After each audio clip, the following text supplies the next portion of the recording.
Si tu te sens tout le temps anxieux et que tu as du mal du coup à faire les choses que tu dois faire parce que ça te stresse trop et que du coup tu évites et tu te sens mal, tu as la gorge nouée. Si tu ressens tout ça, le problème ce n'est pas l'anxiété en fait. Ce n'est pas l'émotion, ce n'est pas la frustration, la peur que tu as.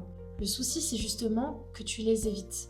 Et en voulant éviter ces émotions, eh bien ça t'empêche aussi de ressentir toutes les autres, c'est-à-dire l'amour, la joie, le contentement, la fierté que tu peux avoir envers toi-même. Je t'explique pourquoi. Je te mets la courbe de relation entre les évitements et l'anxiété. Au plus tu vas être en résistance vis-à-vis de ces émotions, c'est-à-dire que tu vas éviter de les ressentir en scrollant sur ton téléphone, en évitant une conversation importante, en buvant peut-être un ou deux verres de vin le soir en rentrant de ta journée parce que tu as passé une journée pourrie et que tu anticipes celle qui arrive, au plus tu vas éviter, au plus ton anxiété va augmenter avec le temps. C'est-à-dire que quand tu vas boire ce petit verre de vin ou quand tu vas scroller, ton anxiété va baisser, mais elle va directement remonter. Et ce, tant que tu continueras tes évitements.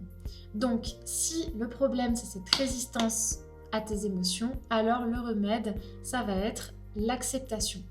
Ça va être le fait d'accepter, en fait, de traverser ces émotions désagréables. Et au plus tu les traverseras, comment on les traverse? Eh bien, en passant à l'action, c'est-à-dire en faisant des petits pas et en avançant, tu vas avoir forcément à faire des tâches qui sont peut-être un petit peu compliquées pour toi, peut-être stressantes pour toi, mais en les ressentant, en traversant ces émotions, eh bien, tu vas t'y accoutumer. Et tu anticiperas aussi de moins en moins puisque tu les auras vécues et tu y seras en quelque sorte habitué.